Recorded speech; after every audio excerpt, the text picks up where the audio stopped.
As we know that in forensic investigation and accounting, there is a certain process, right?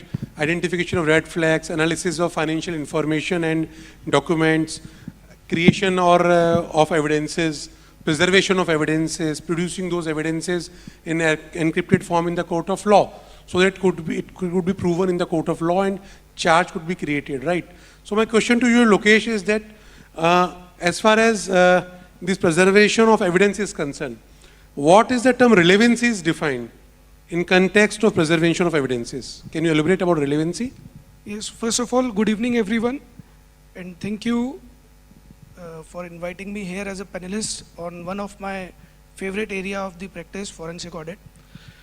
Talking about the relevance, so I will say relevance, I will divide it in two types. First, relevance in context to evidence and relevance in context to preserving the evidence. Okay. So what is the meaning of relevance here? When we do forensic audit, for every case, the term relevance is different. Means directly jumping out on the thing, relevance is particular, a point, a particular definition is there of relevance is not the answer.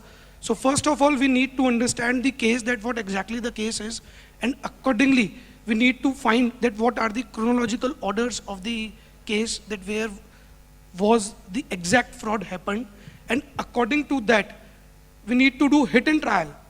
Means fraudster will never come in front and say, I have done the fraud, just identify me. We need to find that where the points have been hidden. So relevance for evidence means, I will say, understand the circumstances first, and that will be the answer to the word relevance.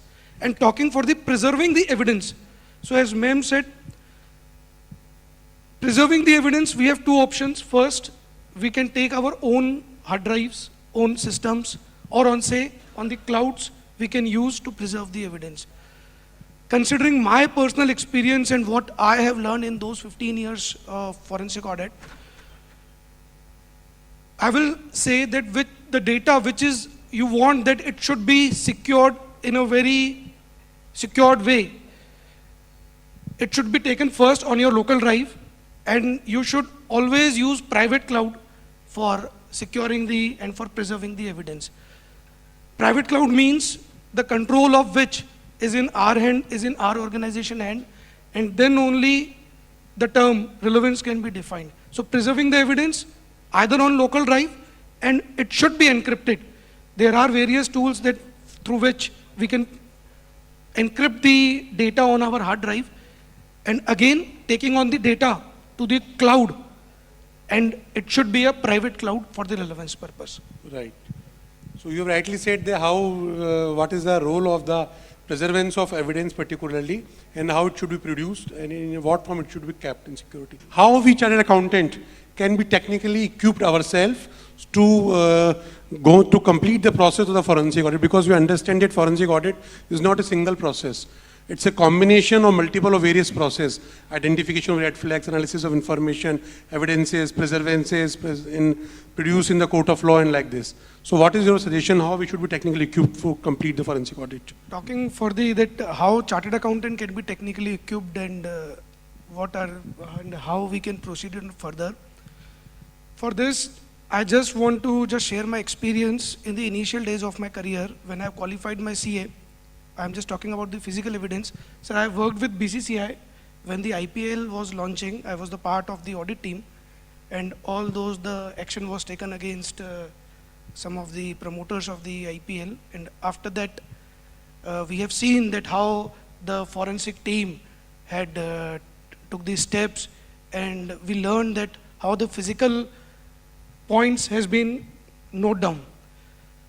So talking on the tools, so I will say before getting any tools, we chartered accountants, first of all, should learn that how the frauds happen, and taking it on a tool, we should learn the computer system first. We should learn the Excel first.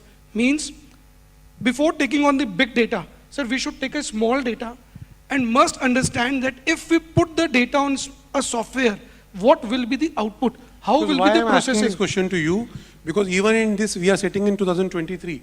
Some of us treat computer as a black box only. It is only to writing of the Word document, Exactly, writing sir. to application, writing of some letters, that's it. Or maybe Excel is required only for presentation of the balance sheet function, that's it. Considering the tools, we chartered accountant, what we generally say कि कोई data लेंगे, we will take a big data, computer system में डालेंगे, output आ जाएगा. In forensic, this approach is completely wrong. We should and we must understand how the software work, what type of analysis the software does. So tools and techniques, I will say, can be developed. We all work on Excel, and believe me, every software on the back end is working on Excel only. So if we learn Excel first, we must learn that what are the various Excel tools are there. We must learn that how to combine the various formulas and applying the fraud and applying the various knowledge that what we have taken. We can develop our own tools, techniques and software. Right. Sir, in my forensic audit, I never use any software for any big data. I develop my own tool for each and every case. Right. Yes, for big data, for analysis purpose, if I understand the case, for analysis purpose, I will use the third-party tools. But for first understanding the case, we chartered accountant must develop our own tool that Right, would help. and for each and every case, it is not required to get some Yes, third-party sir. softwares and all, maybe on case-to-case basis. Sir, because- if the size is big, data is big, maybe you require some Sir, third-party softwares and all. So because fraudster also knows that if he got caught out, then there are the tools available. Understood. Now fraudster is also an intelligent person. So Right. we should first understand his mindset that so what friends, exactly we is all going should on. be technically equipped for conducting the forensic audit. Just to add on, quick thing. We CAs are very good observer. So whenever we go either at client place or say we are going for a movie or we are going for a family party, just try to observe that what the areas are, what the things, how the things are moving, either financial or non-financial. What I do, I am just sharing my the personal experience. Whenever I go to a hotel or any chain restaurant or anything, any area, or say any stock audit, I observe the things that where exactly the weakness of the system is and try to meet the promoter and say the promoter that there are some areas we can identify and we CS can create the opportunity with Right. this way also. As you said that you were involved in the IPL also, so one of the promoter was asking me that who was the person who violated, who was the whistleblower. So I will just quote your name in that. Thank you, Lokeshji. So friends, rightly said by sir that forensic audit, forensic investigation and forensic accounting is not related only with the financial fraud.